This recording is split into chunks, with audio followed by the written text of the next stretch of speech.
의사당 1번 출구 오늘도 황희두 의사, 신인규 변호사와 함께하겠습니다. 두 분 안녕하십니까? 안녕하세요. 네, 안녕하세요. 자, 비상계엄 사태. 경찰, 검찰, 공수처 경쟁에서 뭔가 레이스를 벌리는 것 같습니다. 윤석열 대통령 주변을 수사하고 있는 상황인데, 자, 일단은 출국 금지는 됐습니다. 강제 수사 부분이거든요. 압수수색하고 체포, 구금까지. 어떻게 보십니까? 가능성 어떻게 보십니까?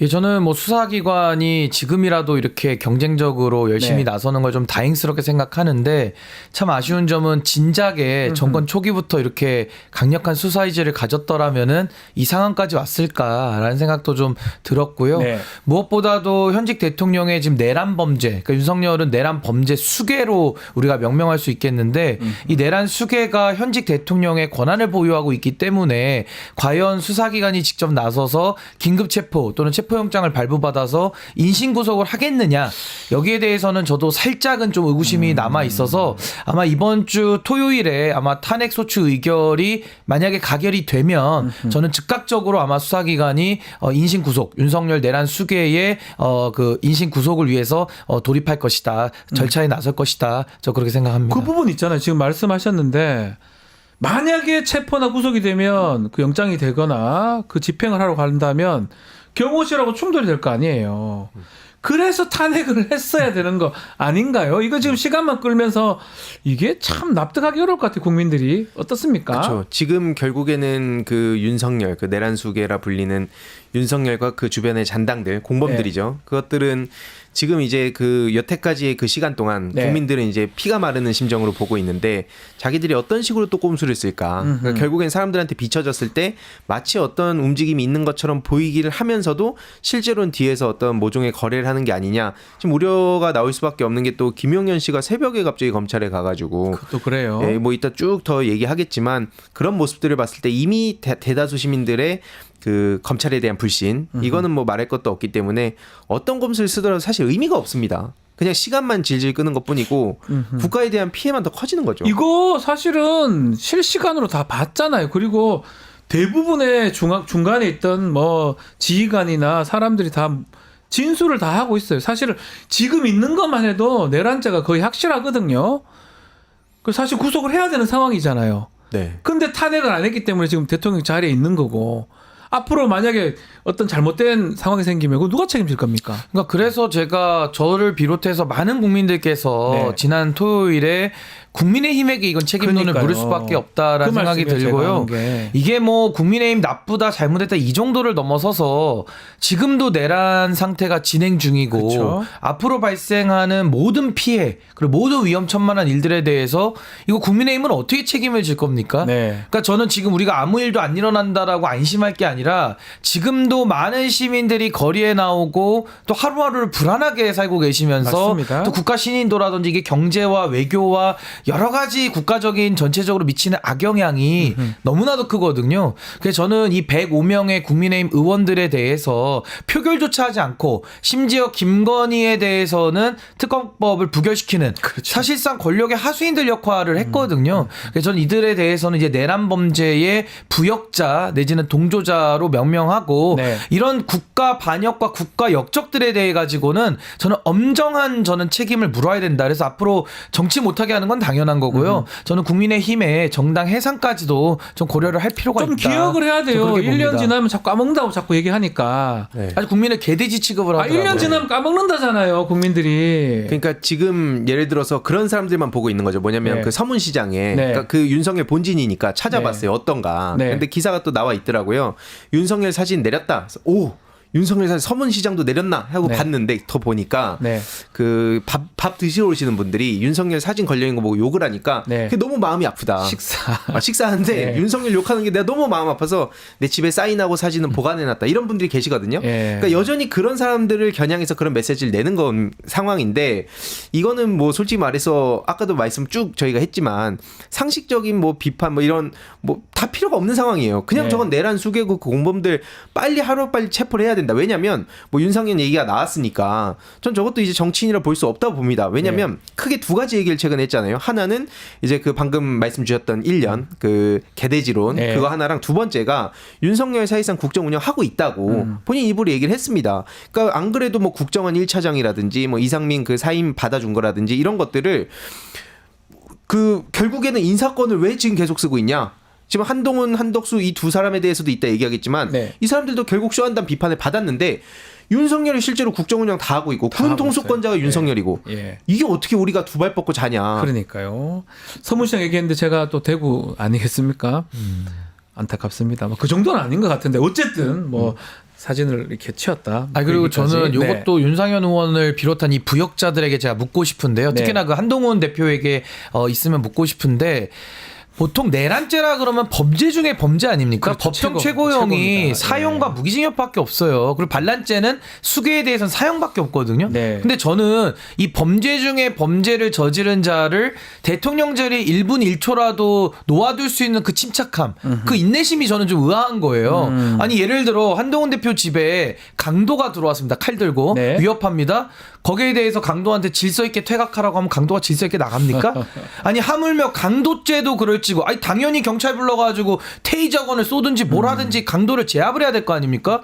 근데 지금 이건 강도보다 더 심각한 내란 범죄, 내란 수괴를 대통령직에 놔두고 군을 이동할 수 있는 권한을 보유시켜준다? 그러니까요. 이거는 뭐 너무나도 비이성적이고 비상식적이기 때문에 전 이런 자들에게 정치를 맡길 수 있겠느냐. 저는 이성 상식이 아니고 자기들의 이익을 위해서 저러는 거 아닙니까? 근데 너무 심하죠. 그래서 제가 소속돼 있는 대한변호사협회에서도 이거 윤석열 이거 탄핵 외에 집권 여당에게 맡길 수 없다라고 이미 성명 다 냈거든요. 그러니까 저는 이제 국민의힘의 이 부역자들은 아마 대한민국의 모든 국민들을 다 적으로 좀 돌렸기 때문에 아마 거기에 대한 합당한 응분의 책임을 전 져야 된다 이렇게 생각합니다. 자, 지금 그 수사는 계속 진행 중입니다. 좀 전에도 얘기를 했지만 경찰, 검찰, 공수처까지 가세를 해가지고 뭔가 지금 명운을 걸고 달려들고 있는 것 같은데 문제가 있어요. 혼란스러운 거 아니냐. 막 그 자료들이 막 혼돈되고 특히 검찰은 믿습니까? 검찰 하는 게 제대로 이제껏 김건희한테 휴대폰 뺏기고 그런 수사를 했던 조직이 검찰입니다. 그런 검찰이 제대로 할 수 있냐? 이상민도 데리고 있어요, 지금. 어떻게 봐야 됩니까? 그러니까 지금 검찰 입장에서도 이제 머리를 빠르게 돌릴 수밖에 없는 게 안 그러면 이제 사실상 이재명 대표가 거의 유력하게 다음 대통령이 될 거라고 보이는 상황이니까 그것만큼은 막아야 된다. 왜냐면은 자기네들 집단 자체가 해체가 되는 상황이기 때문에 했던 짓이 있잖아요. 네, 자기네들이 했던 짓이 있기 때문에 이걸 막기 위해서 또 온갖 그 상상도 못할 짓들을 저들은 꾸밀 수밖에 없다. 그래서 그 실제로 얘기가 나오는 게 지금 박세현 그 특수본 그 본부장이 뭐 한동훈 대표와의 관계가 지금 또 드러나는 상황 아닙니까? 장인들이 뭐 친구다. 아버지하고 장인이 친구다. 그 박세현 부친과 한동훈 장인 진영구 씨와 또 그 예전에 그 대검에서 함께 중요한 역할을 했다. 그리고 뭐 그 당사자 각각도 현대고와 서울대 그 2년 선후배 관계다. 그 얘기가 나와가지고 결국엔 이제 이것 때문에 민주당에서는 이거 가만 냅둘 수가 없다. 지금 결국에 한동훈이라는 사람도 마지막까지 그 내란 수괴범에 동조를 하는 판단을 했는데 그 관계가 있는 그 검찰 어떻게 믿겠냐. 여태까지 검찰이 보여준 것도 있고 실제로 지금 그 박세현이라는 사람과의 관계도 있고 이건 뭐로 보더라도 검찰 특수본부의 속보는 그래서 믿을 수가 없다 생각합니다. 네. 어떻게 지금 경쟁하게 수사하는 게 맞나요? 아니면 근데 저는 다른 방법을 좀 해야 되나요? 그 검찰 수뇌부들이 참 어리석다라고 저는 보여지는 게 이게 지금 법률상 본인들한테 수사권이 없거든요. 그러니까 저는 검사들한테 법을 지키라고 좀 말 좀 해주고 싶어요. 법을 지키세요.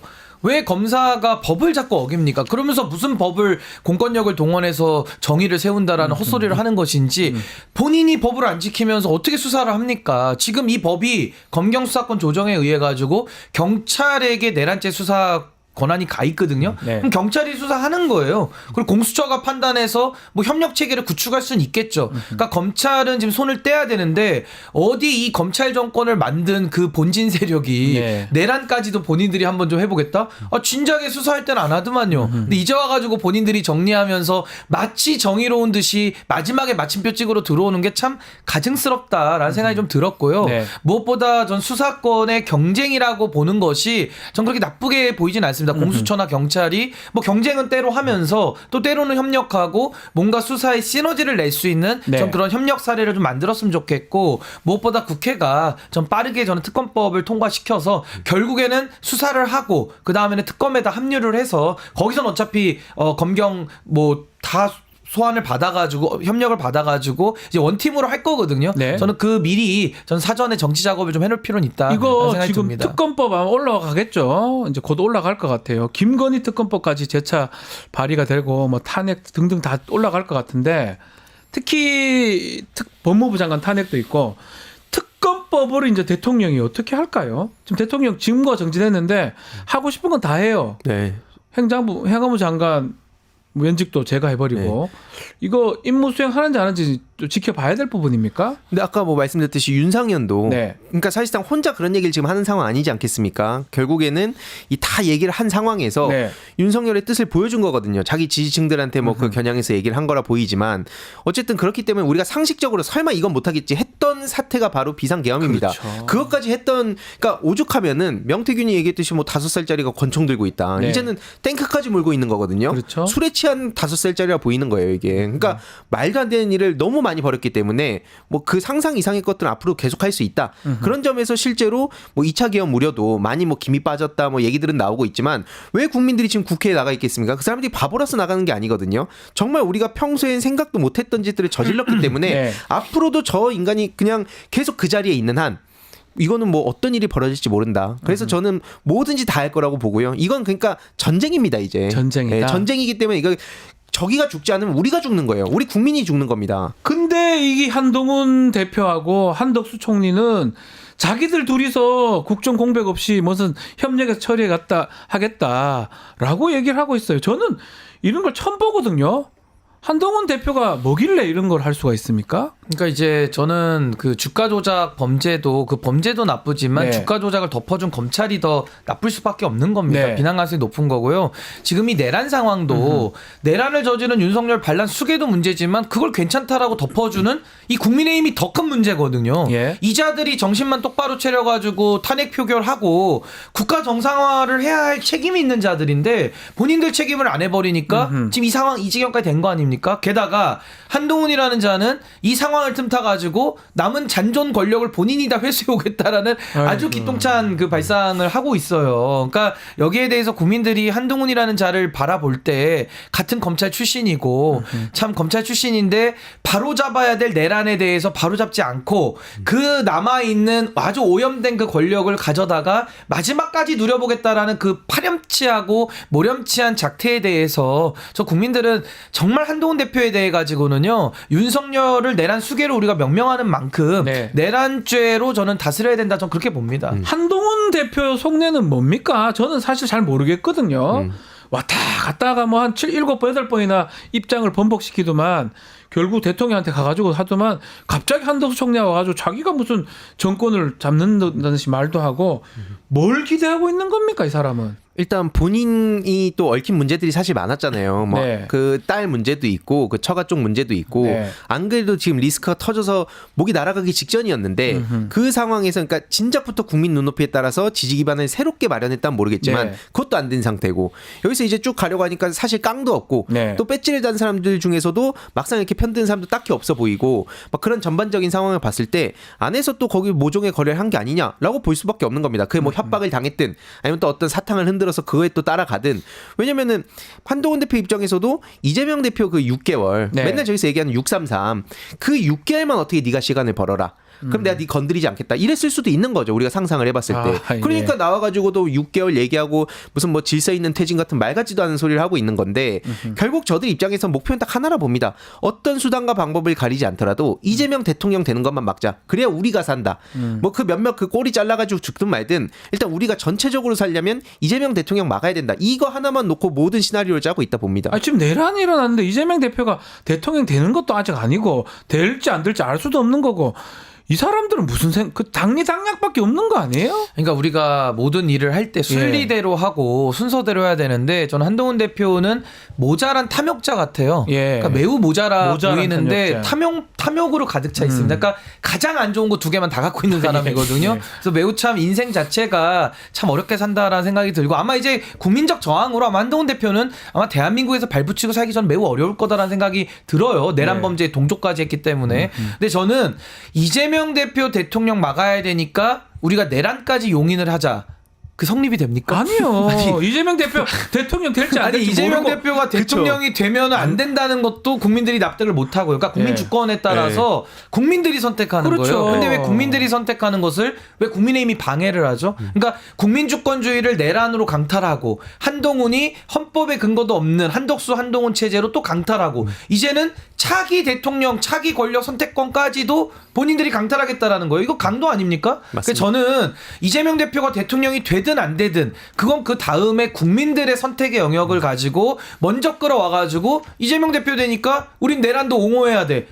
그런 거는 없어요, 전 세계에. 그래서 네. 아마 전 세계가 비웃을 것이다. 저는 국민의힘 안에서도 아마 그런 주장은 전 일부라고 보고요. 네. 그런 말도 안 되는 주장을 정말 거부하고 싶은 남은 의원들이라도 전 이번 토요일에 반드시 전 탄핵에 찬성표 던져야 된다. 안 그러면 그자들도 저는 내란 반란, 저는 동조 세력으로 이제 국민들이 아예 규정을 지을 것이다 이렇게 봅니다. 지금 퇴진 방향으로 한 4가지 정도로 좀 얘기가 나오고 있거든요. 일단은 무슨 하야 부분도 있을 거고 탄핵도 있을 거고 구속도 직무정지 책임 총리 등등 얘기가 있을 것 같은데 어떻습니까? 사법적으로는 뭐 구속 또 정치적으로는 탄핵 뭐 그게 사실은 좀 맞아 보이는데 어떻게 진행되는 게 맞다고 보십니까? 그러니까 뭐 우선순위를 따질 상황은 아니라 봅니다. 네. 그러니까 일단 제일 중요한 목표는 저 윤석열이라는 미치광이를 하루빨리 잡아 넣는 거. 이게 네. 또 중요하고 탄핵은 탄핵대로 또 가야 되기 때문에 뭐가 우선이다 아니다의 문제는 아닌 것 같고 네.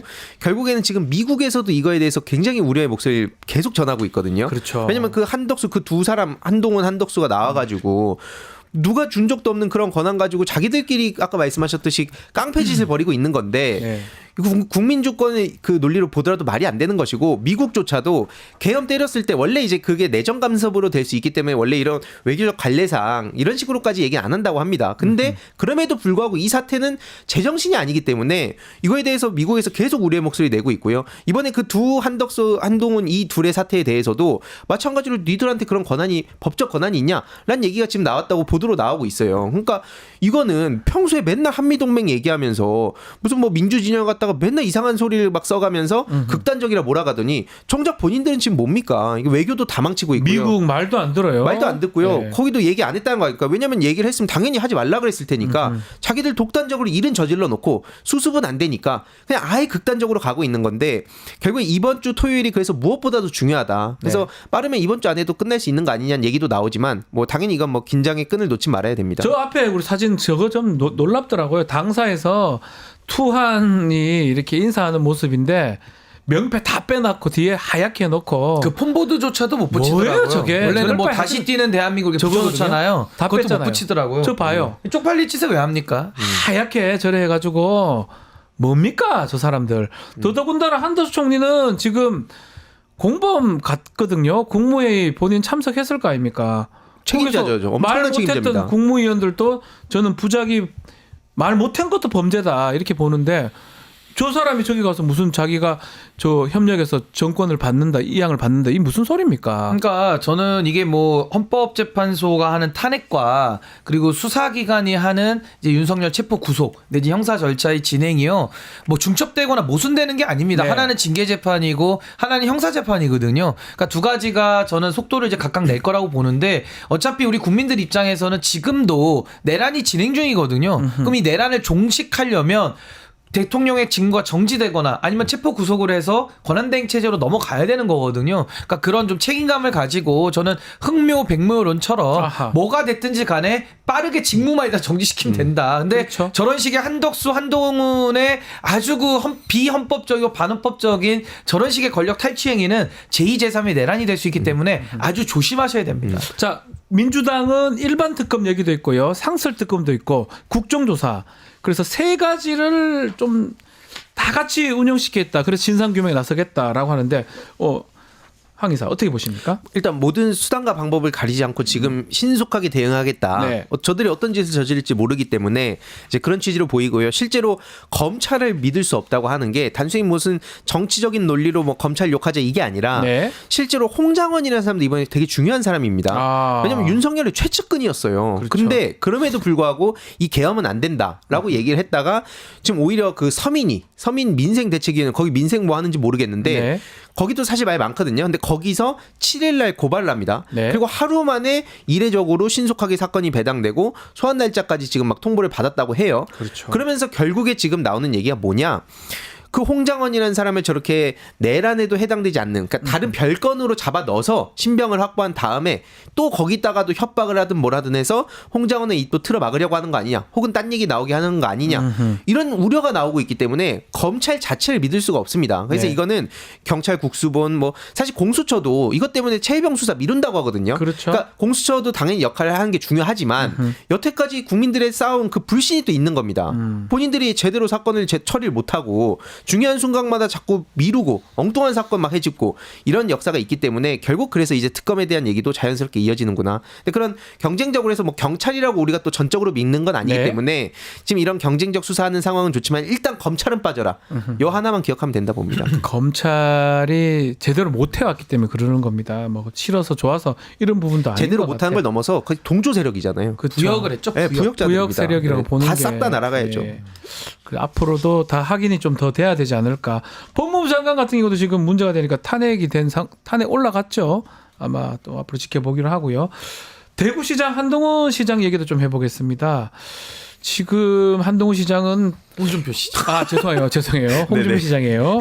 홍준표 시장은 한동훈 대표한테 또 엄청 요구를 또 국정 운영 맡긴 적 없다. 너도 사퇴해라라고 하는데 홍준표 시장의 또 발언들은 우리가 어떻게 보면 좋습니까?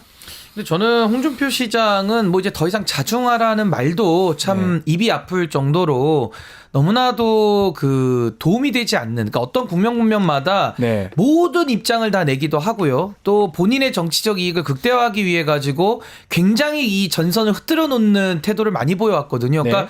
제가 뭐 어렵게 말을 했지만 그냥 쉽게 말해서 박쥐 같은 태도를 늘 보여온 겁니다. 여기 네. 붙었다가 저기 붙었다가 해온 건데 이제는 홍준표라는 정치인의 수명은 다 끝났어요. 그러면 본인은 윤석열한테 부역 안 했습니까? 그동안에 가장 당내에서 한동훈을 비판하면서 윤석열에게 부역했던 자가 이 홍준표 시장이거든요. 네. 지금도 한동훈을 때리는 것이 순수해 보이지 않는 것이 한동훈 네가 뭔데 그 남은 권력을 가져가려고 그러냐. 내가 가져가야 되는데 뭐 이런 그런 논리로 느낌이다. 들려요. 그러니까 지금 검찰이 이제부터 열심히 수사할게요 라는 말로 들려요.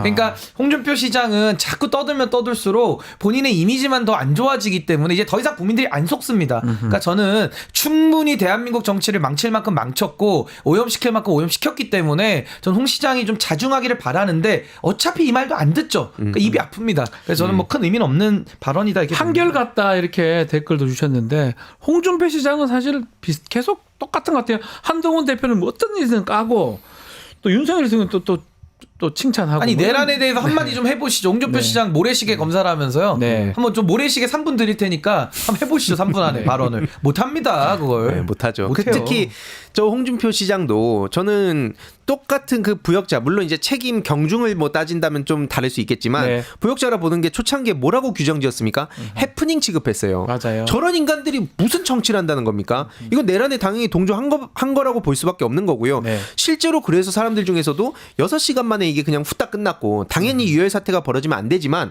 그렇게 그냥 끝났다 보니까 되게 그냥 평화롭게 뭐 그냥 평소 거부권 그냥 남발했다 정치권이 또 싸운다 이런 식으로 생각하는 사람들이 있고 실제로 또 저쪽에서 지금 온라인 공작팀들이 활동하고 있다고 전 보는데 네. 그런 사람들도 계속 하는 얘기가 뭡니까? 그냥 해프닝 정도였다. 홍준표 같은 사람들 말을 계속 확산시키고 있어요. 저들이 집요하게 하는 얘기가 뭐냐? 예. 그냥 야당 경고용이었다. 윤석열도 실제로 그 말하지 않았습니까? 이게 무슨 야당 아니 북파공작원까지 투입시키는 경고가 어디 있습니까 도대체? 그러니까요. 총뿌리 같은 실탄. 공범이에요, 이것도. 네. 같은 공범이고 정치인이라면 책임을 가져야죠. 어떤 발언을 하든 간에 본인이 책임지고 얘기를 해야 되는데 해프닝이었다. 아무것도 아니었다. 이런 식으로 얘기를 했다면 그 발언에 대해서 나중에 법적이든 정치적이든 책임을 전 져야 된다고 이렇게 봅니다. 말씀드리면 어떨까요? 네. 홍준표나 한동훈이나 똑같은 사람들이에요. 똑같은 자들끼리 똑같이 해먹겠다라고 서로의 멱살을 잡고 있는 모습으로 보는 게 전 정확한 표현이라고 네. 보고요. 그냥 저는 이번에 이 대한민국의 아주 치열한 혼란을 제가 경험하면서 나름의 긍정적인 의미를 찾자면은 긍정적인 의미가 있을까요? 잘된 면도 있다. 어. 결국 부역자들의 민낯, 아하. 부역자들의 마음속 깊숙이 숨겨놨던 그 본질이 전 다 들통났다라고 보거든요. 홍준표 시장 어디 지금 이미지 세탁하려고 또 한동훈 때리면서 기어 올라옵니까? 똑같은 사람이에요. 그동안에 아까 우리 황희도 이사님 말씀하신 대로 내란죄를 갖다가 해프닝이라고 표현한 사람이거든요. 네. 그러니까 할 말 다 했고 전 이분도 한동훈의 정계 은퇴에 1+1 패키지로 저 붙여가지고 같이 퇴출시켜야 된다고 봅니다. 오세훈 시장이나 이런 사람들 잘 안 보여요.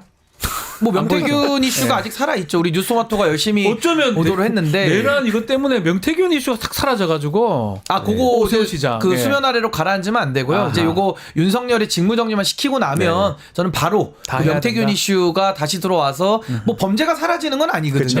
그러니까 내란이 100번 있어도 그 범죄 앞에 게 사라지지 않아요. 그리고 다 정리해야 됩니다. 이번에 계엄을 하게 된 계기가 혹시나 창원지검에서 명태균 관련된 뭔가 뭉텅이 증거라든지 나온 거 아니냐 이런 분석들도 많거든요.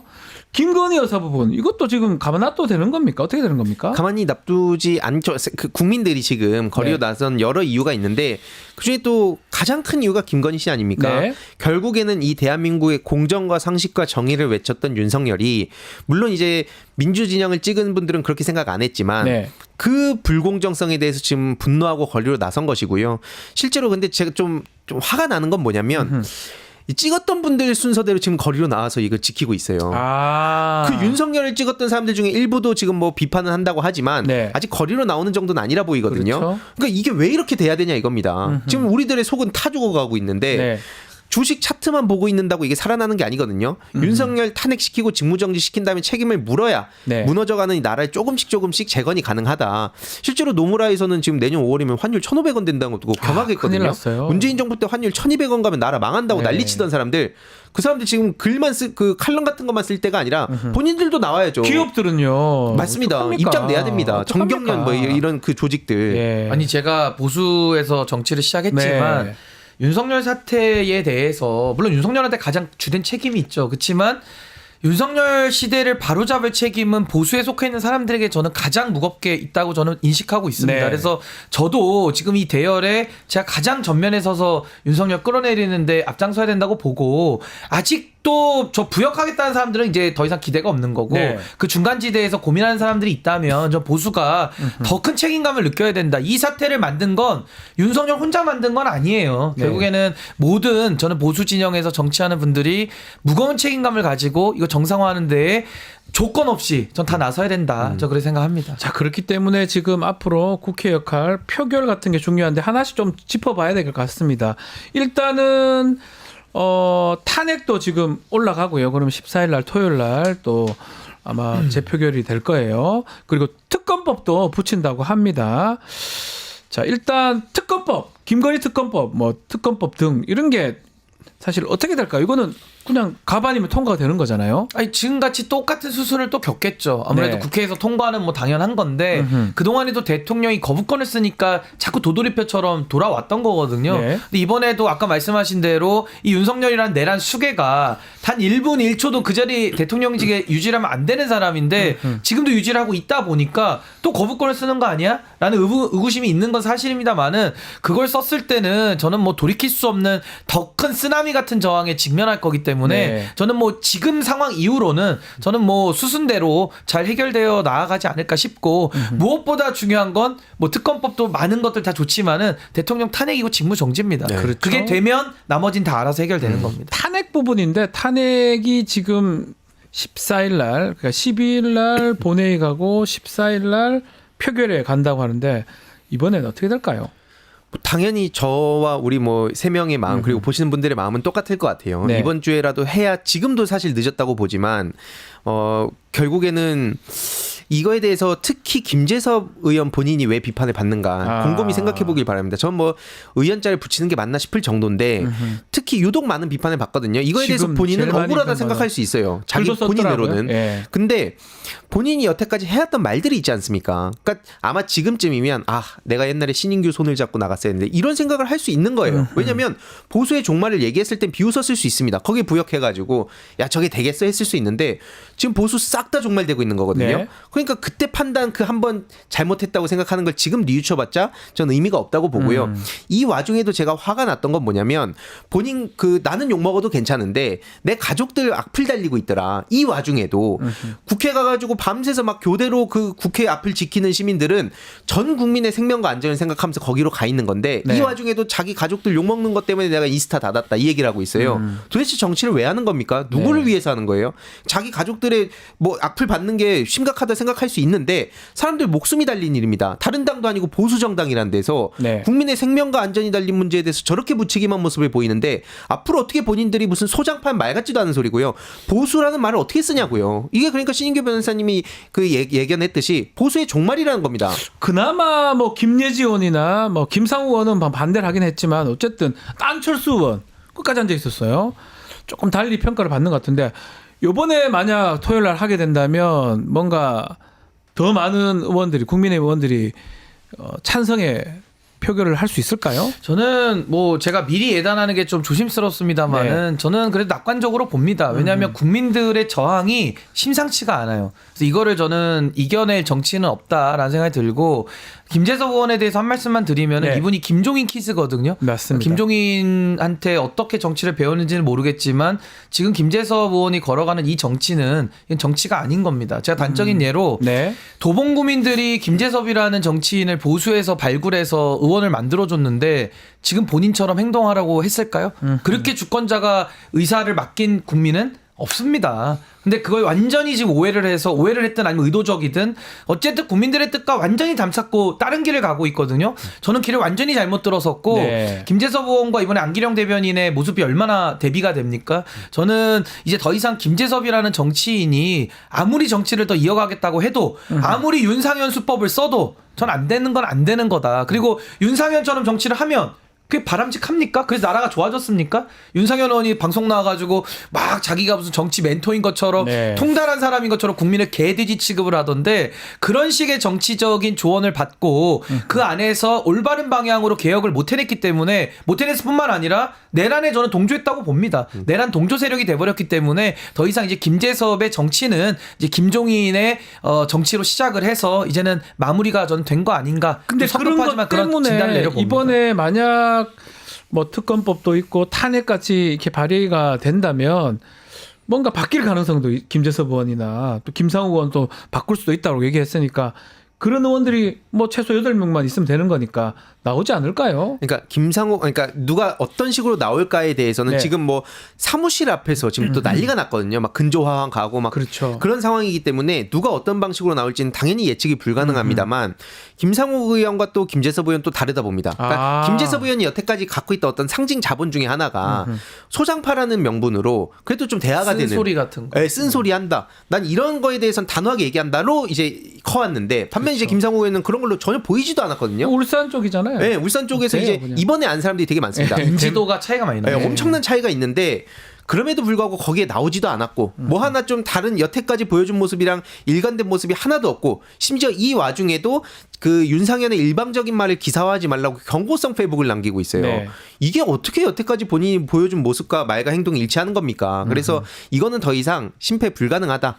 그리고 그나마라도 본인이 마지막 그 책임감을 다하고 싶다면 당연히 이번 주 토요일에 본인이 나오는 건 물론이고요. 네. 주변에 사람들 끌고 와야죠. 뭐 김용태 씨라든지 같이 뭐 소장파 한다는 사람들, 뭐 이번에 5명 뭐 얘기했던 사람들, 네. 그 사람들 멱살 잡고라도 오든가요. 최소한 5명 그 의원들은 그렇게 이게 상황을 그렇게 받아들인다고 해놓고 당론 따라서 표결에 참여하지 않았던 거 누가 납득을 할까요? 아니 근데 지금 사실? 김예지 의원 같은 경우는 네. 당내에서 엄청난 공격을 지금 받고 있다라고 하거든요. 네. 전 이번에 안철수, 김예지 이 두 분의 헌신과 그 두 분의 용기는 제가 굉장히 높게 평가를 합니다. 저도 그 안에 있었지만은 네. 안에서 그렇게 쓴소리하는 게 참 쉬운 일은 아니거든요. 네. 그래서 저는 그분들의 용기를 높게 평가하고 지금까지 그 105명의 부역자들은 저는 더 이상 정치를 못 한다고 봅니다. 근데 네. 이들이 마지막 죄를 그러니까 씻는다고 정치를 더 할 수 있는 건 아니지만 그래도 국민들 앞에 죄를 씻는 마음으로는 전 이번에 다 나와서 전 탄핵 찬성 던져야 된다. 안 그러면 그들은 정말 내란죄의 동조 세력으로 이제는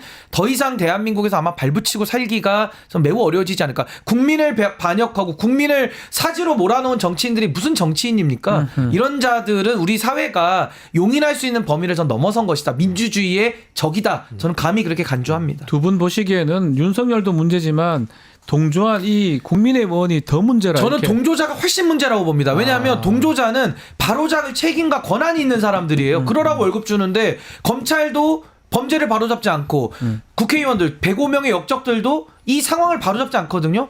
근데 무슨 면피를 합니까? 네. 동조한 거 훨씬 더 비난 가능성이 높습니다. 제가 볼 때는. 왜냐면 정치로 이걸 문제를 풀어갈 수 있었는데 네. 초창기에라도 정신머리 똑바로 잡고 있었다면 비상계엄이란 충격적인 상황을 우리가 안 볼 수 있었는데 네. 지금 나라가 모든 면에서 무너져가고 있어요. 외신에서도 뭐 K-팝, BTS 오징어 게임의 나라가 계엄령 때문에 완전 디스토피아라는 기사가 막 나오고 있습니다. 그러니까 네. 이런 충격적인 사태를 애초에 방지할 수 있었음에도 불구하고 거기에 자기 떡꿈을 얻으려고. 그래서 유시민 작가님이 그렇게 표현한 거 아닙니까? 도로 민정당. 네. 민정당. 그러니까 그때 시대랑 지금 시대가 달라졌다. 뭐 성숙해졌다라고 겉으로 보이면 눈앞에 뭐 총칼 뭐 탱크가 안 보이니까 그렇게 생각하고 있었지만 속내는 똑같았다는 겁니다. 네. 겉으로 그냥 사람들을 속이면서 어떻게든 자기 이익을 최대화할 수 있을까? 이것만 생각하고 왔던 사람들의 종말이라 보는 거고요. 네. 결국에는 이번에 이 14일 이번에 우리가 거리로 나가는 사람들이 더 많아질 겁니다. 예, 알겠습니다. 자, 의사당 1번 출구는 오늘 여기서 마무리하겠습니다. 두 분 말씀 잘 들었습니다. 감사합니다. 네, 고맙습니다. 감사합니다. 유튜브 구독하고 실시간 채팅과 댓글을 남기시면 매일매일 7,000TTCO를 드립니다. 참여 방법은 통통물 어플을 다운로드하고 회원가입과 로그인을 해주세요. 마이페이지에서 나의 회원 고유 번호를 복사해주세요. 유튜브 구독 후 실시간 채팅이나 댓글창에 고유 번호를 한 번만 입력하면 준비 끝! 지금 유튜브 채팅과 댓글 쓰기 참여하고 7,000TTCO 받아가세요.